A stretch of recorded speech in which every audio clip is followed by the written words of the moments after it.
Hey everyone, and welcome to Manga and More. If you're new here, be sure to subscribe right now for incredible things to come. Let's dive in.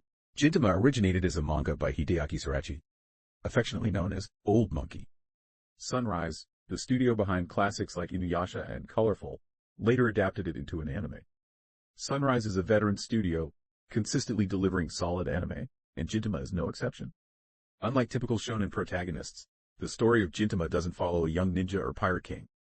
Instead, it centers on Sakata Jintoki, a 27-year-old uncle with a sugar addiction, gambling habit, a history of anti-government activities, and a tendency to stiff his employees, abuse women, the elderly, and children, and even clog toilets. Despite his flaws, he's the main character.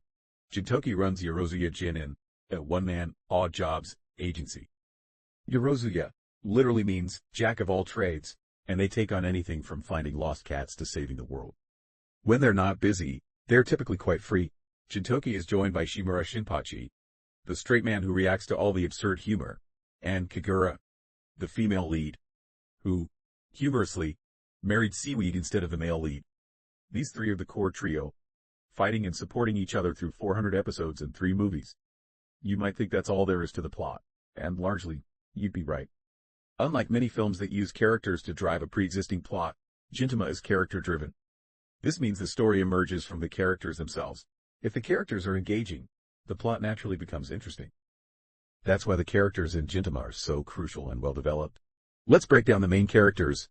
Sakata Jintoki, the unconventional hero before becoming the odd-job man. Jin-chan was a renowned Joey patriot. To understand this, we need to look at the anime's setting. 20 years prior, aliens called Yamato arrived, leading to the Sword Prohibition Edict, which crippled the samurai class. However, some, like Jintoki, held onto their true samurai spirit. This setting is inspired by Japan's Edo period.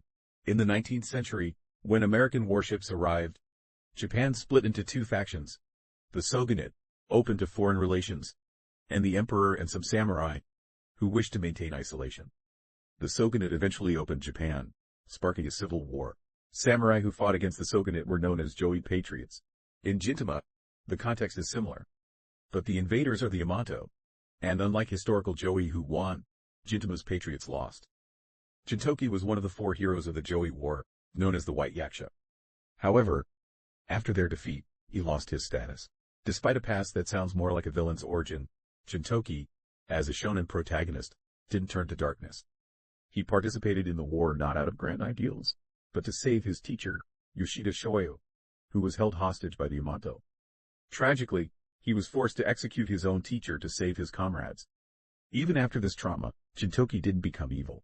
After the war, he and his comrades went their separate ways. Jintoki drifted until he met Otos, his current landlady. He's incredibly resilient, having healed his war wounds through human connection. He realized the futility of war, understanding that victory or defeat, he was the one who lost the most. This doesn't mean he abandoned his samurai identity. He still fights when provoked, though he usually tries to avoid conflict, not out of cowardice, but because he chooses his battles. He calls this his own Bushido. Bushido, the samurai code of ethics, emphasizes loyalty, courage, and honor, with loyalty to one's master being paramount. In Gintama, Jintoki's master is himself. This allows him to live exactly as he pleases, even if it means neglecting staff salaries due to pachinko losses or engaging in BDSM to relieve stress. He lives for himself, but this isn't selfish individualism. He fights fiercely for those he cares about, the people who shaped him into who he is today. Compared to other anime protagonists, Jintoki is unique and captivating. Despite his many flaws, he consistently ranks high in character popularity polls. Perhaps this is what women truly look for in a husband. Kagura, the unconventional heroine after Jintoki, Kagura is undoubtedly the second most important character. She's the female lead, and her importance stems from that. Kagura is a Yedo, an alien race of powerful wanderers whose home planet was destroyed. Yedo are incredibly strong but dislike sunlight, always carrying an umbrella. Kagura came to Earth to find a home for her family and to control her Yado's inherent bloodlust.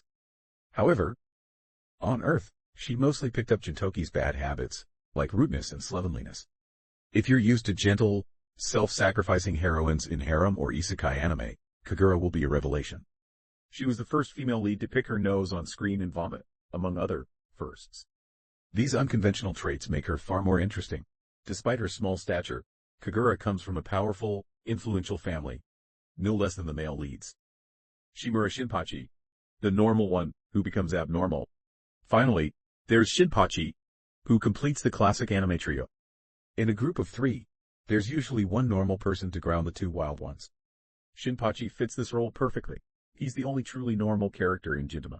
But in a show full of abnormal characters, this makes him the odd one out.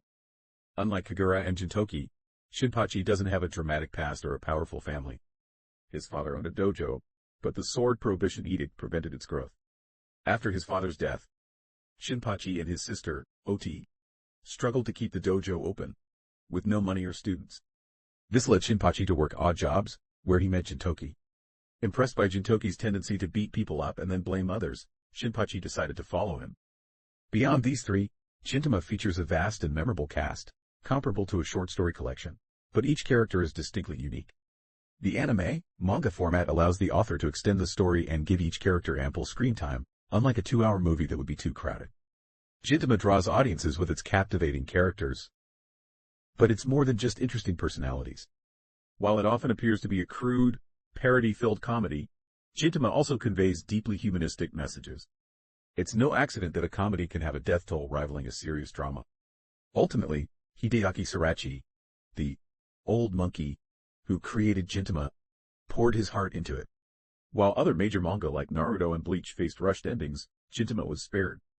Surachi consistently changed publishers and even self-financed its publication to ensure his beloved creation received a complete and satisfying conclusion. So, is Gintama good? Absolutely. Beyond its story and characters, it evokes the nostalgic feeling of a childhood favorite. It truly is a great show. Thanks for watching. If you enjoyed this video, make sure to like, share, comment, and subscribe for more. We'll see you in next one.